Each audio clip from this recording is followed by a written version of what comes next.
안녕하세요. 반갑습니다. 오늘도 하나님 말씀으로 하루를 시작하는 모닝빵에 오신 여러분들 주님의 이름으로 환영하고 축복합니다. 국가인권위원회에 나오는 책자를 보니까 예의 바른 무관심과 비인격과의 차이에 대한 설명이 나오는 것을 보았어요. 예의 바른 무관심이란 이 카페나 길거리에서 이 다른 사람의 통화 내용이 들리지만 그것을 듣지 않으려고 의도적으로 무관심하려고 애쓰는 것, 그것을 가리켜서 예의 바른 무관심이다 라고 말할 수 있어요.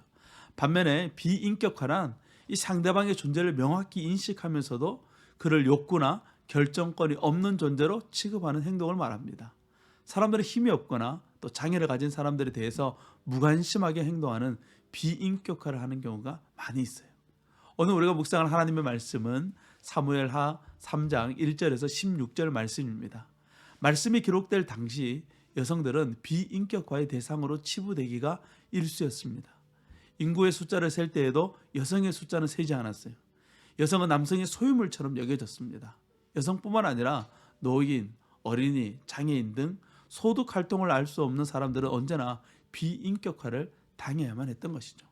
오늘 본문에서도 다윗의 6명의 아내, 아브넬의 아내 리스바, 또 사울의 딸 미갈 등은 비인격화를 당하고 있습니다. 말씀이 기록될 당시 이 외교 정책 중 하나는 이 결혼을 통해서 동맹을 맺는 것이었어요. 다윗에게는 6명의 아내가 있었고 또 다윗은 6명의 아내로부터 한 명씩 총 6명의 아들을 낳았습니다.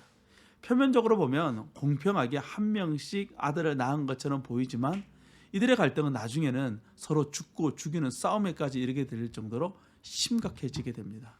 북이스라엘의 군대 장관 아브넬은 사울의 첩을 자신의 아내로 삼습니다. 이것은 자신의 권력을 과시하려는 행동이었어요. 이러한 행동에는 리스바의 인격 따위는 필요 없었어요. 그저 자신의 힘을 과시하기 위한 수단으로서 그녀를 사용하고 있습니다. 다윗 또한 이 북이스라엘과 협상을 하기 위해서 사울의 딸 미갈을 협상의 조건으로 내겁니다. 미갈은 이제 결혼을 해서 한 가정을 이루고 있었음에도 불구하고 다윗의 요구에 따라 아브넬은 두말하지 않고 미갈을 그의 남편에게서 빼앗아서 다윗에게 넘겨줍니다. 요즘 시대의 시각으로 보면 정말 있을 수 없는 일처럼 보입니다.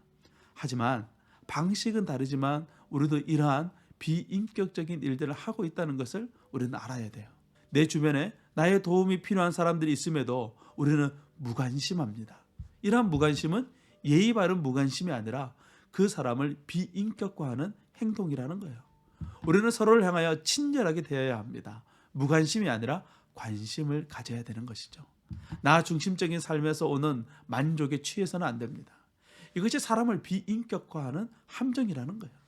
다윗과 아브넬은 자기 만족, 자기 유익, 자기 안정을 위해서 여성들을 비인격화하고 있습니다. 앞으로의 말씀을 통해서 우리가 살펴보겠지만 이러한 비인격화는 좋은 결과를 가져오지 못합니다. 말씀은 아주 오래전에 있던 이야기를 담고 있지만 지금 우리의 삶에 여전히 일어나고 있는 일들에 대해서도 큰 울림을 주고 있어요. 사랑하는 여러분, 우리도 모르게 누군가를 비인격화하고 있지는 않은지 우리의 삶을 되돌아볼 수 있는 이 아침이 되기를 원합니다. 하나님의 마음을 가지고 예의 바른 무관심과 예의 바른 관심으로 서로를 대하는 우리 모두가 될 수 있기를 주님의 이름으로 축원합니다. 오늘은 수요 예배가 있는 날입니다. 저녁에 뵙겠습니다. 오늘도 승리하세요. 샬롬.